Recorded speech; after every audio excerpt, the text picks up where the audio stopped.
안녕하세요. K2 보험톡입니다. 지금은 당연하게 사용하고 있는 메디케어 얼마나 오래된 것일까요? 왜 시작되었을까? 함께 살펴보겠습니다. 제발 아프지만 말아야 할 텐데 지금 이 순간에도 미국에서는 수많은 분들이 의료보험 없이 이런 마음으로 하루하루를 버티고 계십니다. 최근 만난 64세 한 분은 이런 말씀을 하셨죠. 앞으로 8개월만 더 버티면 메디케어를 받을 수 있어요. 가슴이 가끔 아프지만 그때까지는 어떻게든 참아보려고요. 안타깝게도 이런 분들이 미국에는 아직도 너무 많습니다.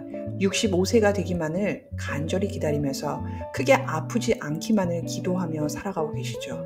그런데 더 놀라운 사실은 불과 60년 전까지만 해도 65세가 되어도 이런 상황은 달라지지 않았다는 겁니다. 그 시절에는 나이가 들어도 의료보험의 보호를 전혀 받을 수 없었기 때문이죠. 오늘은 그 가슴 아픈 역사와 수많은 노인들의 생명을 구하게 된 메디케어의 이야기를 들려드리겠습니다.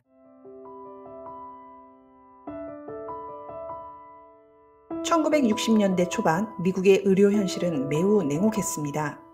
65세 이상 노인을 위한 건강보험이 전혀 없었고 모든 의료비는 개인이 부담해야 했죠. 당시 통계를 보면 충격적입니다. 65세 이상 노인의 절반 이상이 어떠한 건강보험도 없었습니다.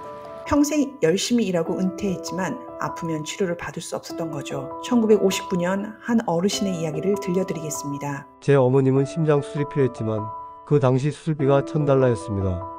지금 가치로 환산하면 $10,000가 넘는 금액이죠. 결국 수술을 포기했습니다.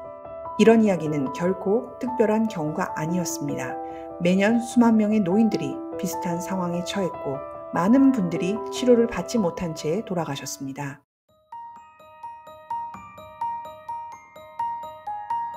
이런 비극적인 상황을 더 이상 방치할 수 없다는 목소리가 커졌습니다. 1960년대 초 존 F 케네디 대통령은 노인 의료보험의 필요성을 강력히 주장했습니다. 케네디 대통령 서거 이후 린든 B 존슨 대통령이 이 뜻을 이어받았죠. 많은 반대와 논쟁이 있었지만 결국 1965년 7월 30일 역사적인 순간이 찾아왔습니다. 트루먼 전 대통령이 지켜보는 가운데 존슨 대통령이 메디케어 법안에 서명했습니다. 이제 65세 이상 노인이라면 누구나 정부의 지원으로 의료 혜택을 받을 수 있게 된 것입니다. 이것은 단순한 법안 통과가 아니었습니다. 수많은 노인들의 생명을 구하고 존엄성을 지켜줄 수 있는 역사적인 전환점이었습니다.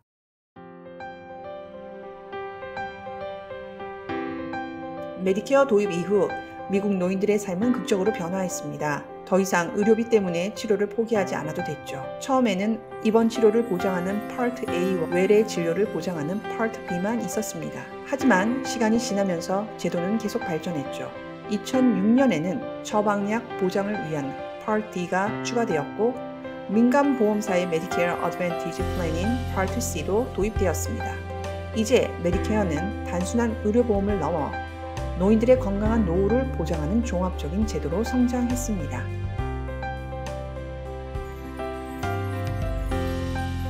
하지만 여기서 중요한 점이 있습니다. 메디케어는 훌륭한 제도지만 제대로 활용하지 못하면 그 혜택을 100% 누릴 수 없습니다. 예를 들어 많은 분들이 초기 가입 기간을 놓치거나 받을 수 있는 추가 혜택을 모르고 지나가는 경우도 많습니다. 그렇다면 65세를 준비하는 여러분은 무엇을 준비해야 할까요? 어떤 플랜이 나에게 가장 적합할까요?